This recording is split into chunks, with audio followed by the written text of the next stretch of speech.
번식만을 위해서라면 꼭 사랑이 필요할까? 많은 동물의 얘들이 번식만을 위해서는 꼭 사랑이 필요 없다. 뭐 이런 많은 증거들이 있습니다. 이제 그 중에 한 가지가 물속에 사는 굉장히 작은 벌레인데요. 요즘 희한하죠. 눈이 없어요. 서로 못 봅니다. 얘네들이 교미하는 방법을 제가 보여드릴게요. 뭐냐면은 이 수컷이 가서 손가락으로 암컷 앞에서 이렇게 흔들죠. 그러면 암컷이 가만히 있다가 먹을 게 왔다고 생각을 해요. 그래서 그걸 잡아먹으려고 벌떡 일어납니다. 일어나는 순간에 그 밑에다가 이렇게 정자를 밀어넣는 거예요. 그러면 먹을 거 잡으려고 일어났는데 아무 일도 없네. 그리고 다시 앉으면은 그럼 이제 교미가 이루어져가지고 수정이 되는 거죠. 정말 낭만이라고 전혀 없는. 여기 무슨 사랑이 있고 무슨 감정이 있습니까? 그렇지만 번식은 잘 하거든요. 지금까지도 살아나고 있는 거죠. 이거는 좀 더 결정적인 증거인데요. 사마귀의 교미 장면인데요. 네. 뭔가 이상하죠? 머리가 역시 대단하십니다. 네. 지금 수컷의 머리가 없죠? 네. 이 머리가 어디 갔냐면 거꾸로 돼 있나? 지 암컷이 드셨어요. 지 암컷이 드셨어요. 머리. 그 왜 그러겠어요? 사실은 보면 수컷은 되게 작잖아요. 암컷은 되게 크고 수컷도 아마도 내가 잡아먹힐 걸 아나 봐요. 그래서 이 수컷이 암컷한테 접근할 때 바로 가지 않고 이리 갔다가 저리 갔다가 막 굉장히 조심스럽게 이렇게 움직입니다. 조심성을 만들어내는 게 바로 머릿속에 있는 뇌죠. 그래서 이 수컷 사마귀의 뇌가 조심스럽게 이렇게 계속 이렇게 피하게 하는 거야. 그래서 기회가 됐을 때 얼른 이제 올라갔는데 그 순간에 이 암컷이 그 걱정 근심 가득한 뇌를 먹어버리는 거죠. 그렇게 되면 이제 교미가 잘 됩니다. 머리가 없는데 없는데도 예, 사마귀는 머리가 없어도 한두 시간 정도는 살아서 이렇게 걸어다닙니다. 그거는 이제 혈관 구조가 곤충과 다른 포유류랑 다르기 때문에 그런 건데요. 여기 남성분들 솔직히 자기가 좋아하는 여성에게 쉽게 접근할 수 있습니까? 첫사랑의 경험을 돌이켜보세요. 주저주저 해요. 주저주저 하죠. 그래서 맨날 하는 게 뭐예요? 그걸 술을 먹거나 이제 그런 상태에서 취중 진담을 하는 거죠. 아무한테 접근하면 안 되고 신중하게 접근해라 하는 기능들이 전두엽에 관여합니다. 이마에 있는 부위인데요. 술을 먹게 되면 그 알코올이 전두엽 기능을 약화시키는 역할을 해요. 용기가 생긴. 그렇기 때문에 뇌가 없어진 상태가 되는 거죠. 네, 그래서 사랑을 자신 있게 고백을 하는 그런 거죠. 그러니까 이런 거를 보면 단순히 번식만을 위해서 사랑이라는 감정 그리고 거기에 관련된 우리의 좋은 기억들 그런 것들이 필요할까 그 의문을 제시하게 되는 거죠. 그래서 실제로 많은 동물들이 사실은 이렇게 가정을 이루지는 않아요. 대부분 그냥 교미를 하고 이렇게 헤어지고 결혼 제도와 비슷한 게 없는데 어떤 동물들은 이제 가정을 형성하는 동물들이 있어요. 그래서 보시면 백조 같은 경우에 이런 계통들을 보면은 부부가 한번 연을 맺으면 이제 평생 같이 가는 두루미 같은 경우도 마찬가지고요. 신기한 건 한 가지는 오래 가는 부부 동물들을 보면은 생긴 게 비슷하게 생겼어요. 서로. 네, 서로. 잘 사는 부부들 보면 얼굴이 굉장히 닮는다고 그러잖아요. 네. 마찬가지로 동물들이 어떤 게 암컷인지 구별이 안 돼요. 저도 모르겠어요. 어떤 게 암컷인지 수컷인지. 네, 이런 경우에 보통 이제 일부 일처제인 경우가 많고요. 이거는 알겠죠? 뭐가 수컷인지. 화려한 것들이 보면 일부 다처제. 암컷이 되게 많아요. 주변에. 그래서 보시면 오리 종류인데요. 이 암컷입니다. 암컷이 화려하죠. 그렇죠? 그래서 암컷이 많은 수컷을 거느리는 일처 다부제 케이스예요. 이 대목에서 좀 응용을 해보시면 지금 미혼인 분들이 너무 이렇게 화려한 남성을 선호하시는 거는 안 좋은 것 같아요. 비록 복근이 없더라도 다양한 것을 고려해가지고 배우자를 결정하시면 굉장히 좋을 것 같습니다. 그렇다면 과연 사랑의 의미가 뭘까? 우리 욕정의 단계, 그 다음에 끌림의 단계를 넘어서 우리 정의 단계로 넘어가게 되죠. 네. 사랑에서 정으로 넘어가는 단계에서는 이미 뇌가 변하기 시작을 합니다. 그리고 신혼 초에 이제 뜨거운 감정을 싫어서 뭐 싸우기도 하고 하면서 옥시토신이라는 호르몬, 또한 바소프레신이라는 호르몬, 얘네들이 원래는 자궁수축 호르몬이고 우리 이뇨를 배뇨를 조절하는 호르몬인데 사람들이 연구를 해보니까 이 호르몬들이 이 정을 만들어내는데 되게 중요하다 이렇게 된 거죠. 그래서 저도 사실은 처음에 연애할 때 굉장히 같이 있고 싶잖아요. 같이 있고 싶고 떨어져 있으면 전화하고 싶고 이렇게 했는데 이제 결혼을 하고 나니까 무슨 생각이 들기 시작하냐면 한 번쯤은 좀 혼자 있고 싶다. 떨어져 있는. 네, 혼자서 좀 영화도 보고 책도 좀 읽고 제가 뭘 하고 싶다. 그런데 매번 가서 이제 애도 봐야 되고 내 집안에서 일을 해야 되니까. 근데 어느 순간 기회가 온 거예요. 아내가 애를 데리고 친정에 간다는 거예요. 네, 그 날짜가 3박 4일로 결정이 됐어요. 그래서 그 날짜를 이제 디데이로 해서 손꼽아 기다린 거죠. 19, 87 해갖고 그날이 딱 오고 이제 버스 태워 보내고 드디어 이제 자유로운 그걸 느끼기 시작을 했어요. 그래서 집에 들어가서 이제 그동안 계획했던 걸 하려고 하는데 몸이 말을 안 듣는 거죠. 계속 생각이 나는 거야. 뭘 해야 되는데 계속 마음에 걸리고. 그래서 전화하고 잘 도착했냐고. 그래서 결국에는 버티다 그날 밤에 심야 열차를 네, 버스를 타고 약간 수습하신 여기까지. 예, 기억은 기억은 왜곡될 수도 있으니까. 예, 어쨌거나 이런 것들이 이제 정의 단계가 이제 되는 거예요. 뭔지 좀 아시겠죠, 그죠? 이제 그러면 정을 만드는 신경 기전은 뭔가에 대해서 말씀을 드리도록 하겠습니다. 최근 이게 밝혀진 건데요. 들쥐가 두 종류가 있어요. 바람피는 외도형 들쥐가 있고요. 여기 보시면 굉장히 가정적인 들쥐죠. 암컷, 수컷이 서로 이렇게 사이좋게 지내는데 과학자들이 이걸 가만히 안 놔두죠. 같은 들쥐인데 얘는 왜 가정적이고 얘는 왜 외도를 할까? 그래서 그 두 가지 뇌를 꺼내서 비교를 해봅니다.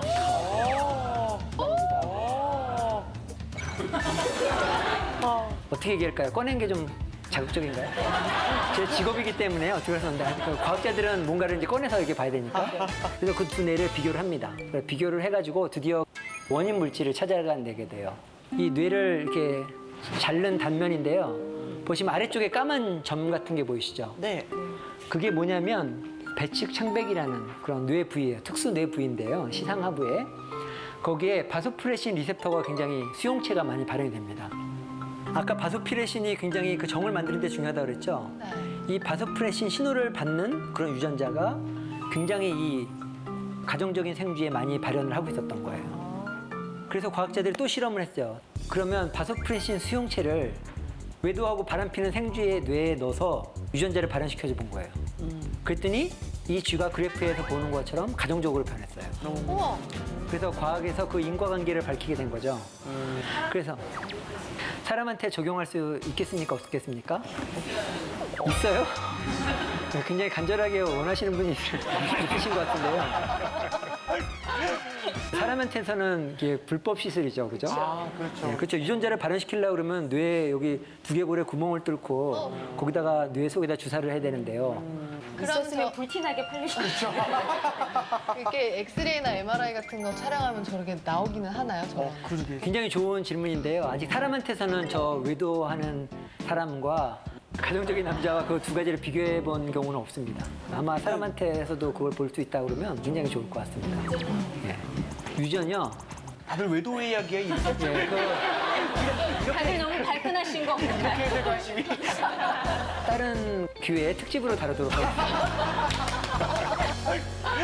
그러면 과연 그럼 여러분들 여기 미혼이신 분들은 저 남자가 멋져 보이는데 저 사람이 어떤 성향을 가지고 있을까 궁금하시잖아요. 궁금하죠. 예, 그래서 이 외도형 수컷 쥐하고 가정적인 수컷을 이제 비교를 해봤어요. 이건 공간학습 능력을 테스트한 건데요.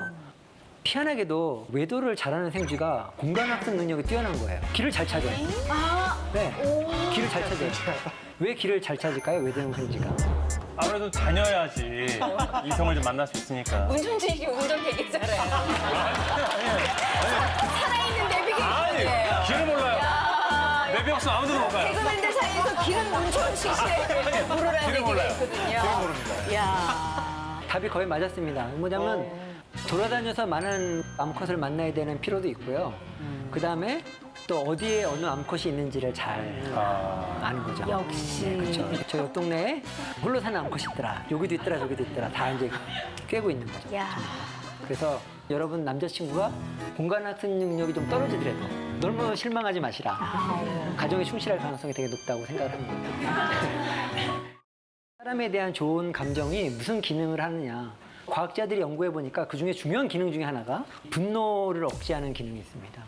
사랑과 분노는 동전의 양면과 같아서요. 사실은 사람들이 정말 분노하지 않고 다들 천사 같다면 어떻게 보면 사랑이 필요하지 않을 수도 있어요.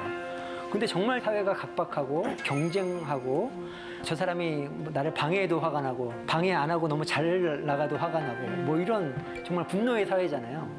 분노가 있다는 것 자체가 사랑의 중요성을 이제 얘기를 하는 거죠. 이건 분노와 사랑을 극단적으로 보여주는 그 향수라는 영화죠. 그래서 이 사람이 재판대에 섰잖아요. 그래서 온 관중들이 청중들이 이 사람을 죽여라 막 항의를 하고 막 분노를 하는데 이 사람이 향수를 뿌리죠. 그 순간에 뇌에서 그 사람을 좋아하게 되는 회로가 활성화되면서 분노가 잦아드는 이제 그런 영화가 되는데요. 이게 신경과학적으로 사실은 의미가 있습니다. 그래서 신경과학자들이 연구를 해봤어요. 이 분노 회로와 사랑 회로가 무슨 관계가 있는지를 연구를 해봤습니다. 이게 네이처에 나온 논문인데요. 사랑과 분노의 회로가 굉장히 가까이 있어서 서로 억제하는 기능을 한다는 거죠.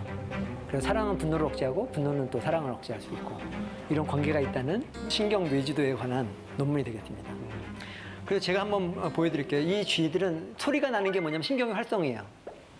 예. 이게 신경이 한번 흥분할 때마다 나오는 소리예요. 이게 기본이고요. 근데 여기 수컷을 넣어주면 그죠? 이 공격성과 분노가 나올 때 이 신경이 마구마구 활성화가 더 되는 거죠.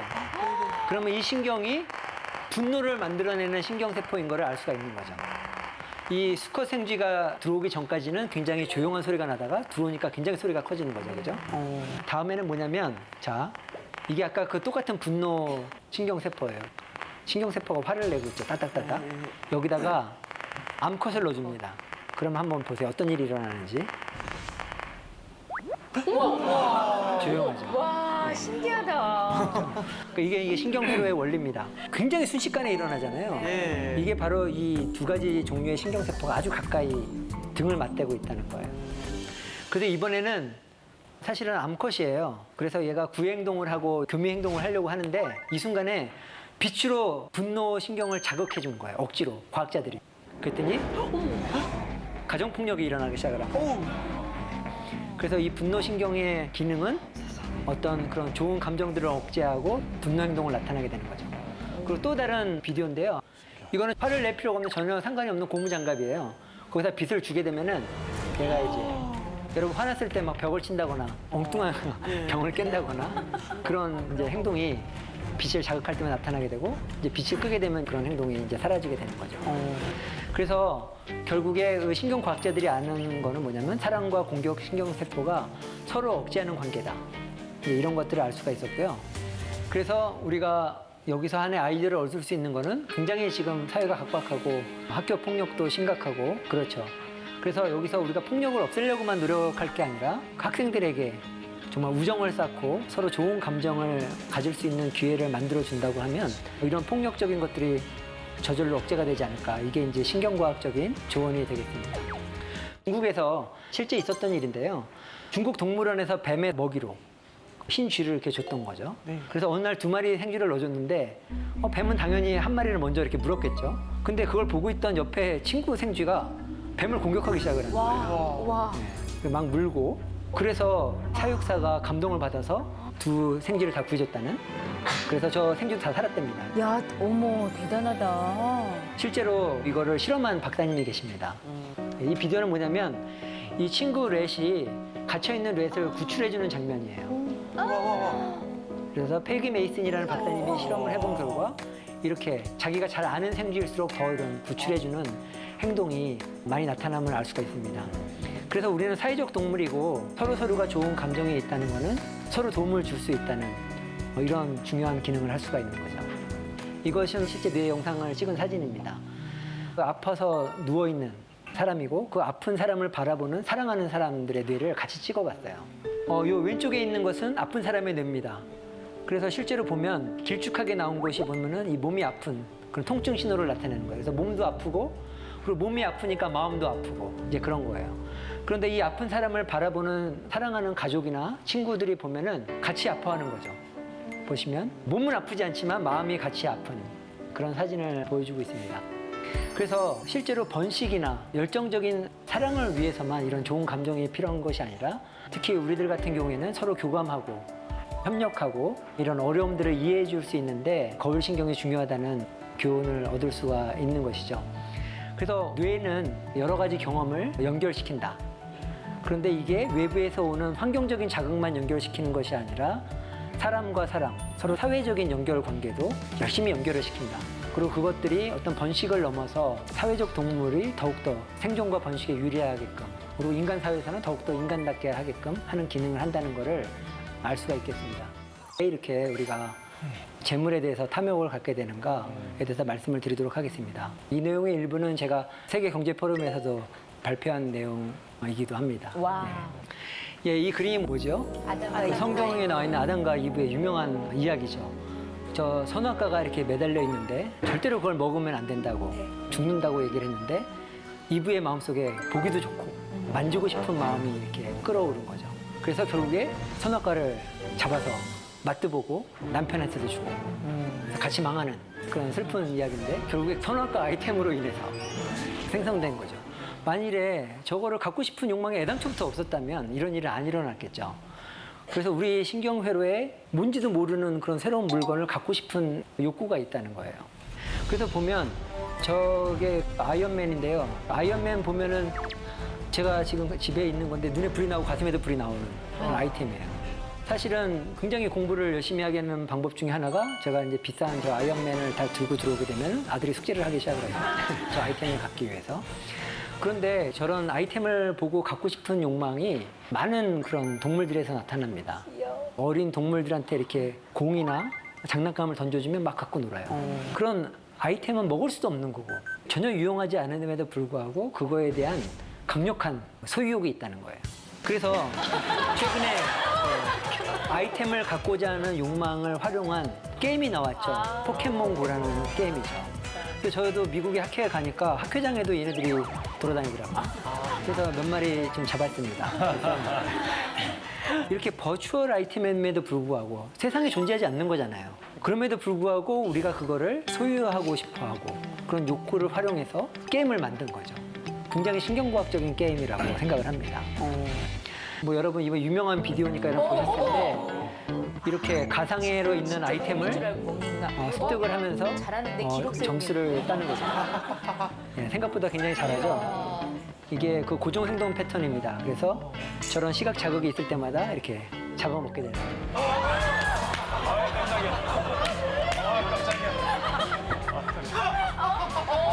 버추얼 아이템이 없어지고 리얼 아이템이 나타나니까 얘가 또 반응을 하게 되고 쉽게 말하면 뭐예요? 이 전 시간에 봤을 때 이게 패턴 뭐가 안 되는 거죠? 그렇죠. 패턴 분리. 아이템을 좋아하는 욕구가 있어서 이게 패턴 분리가 안 되는 거예요. 계속 잡아먹는 그런 에너지 소모하는 행동을 하게 되는 거죠. 그래서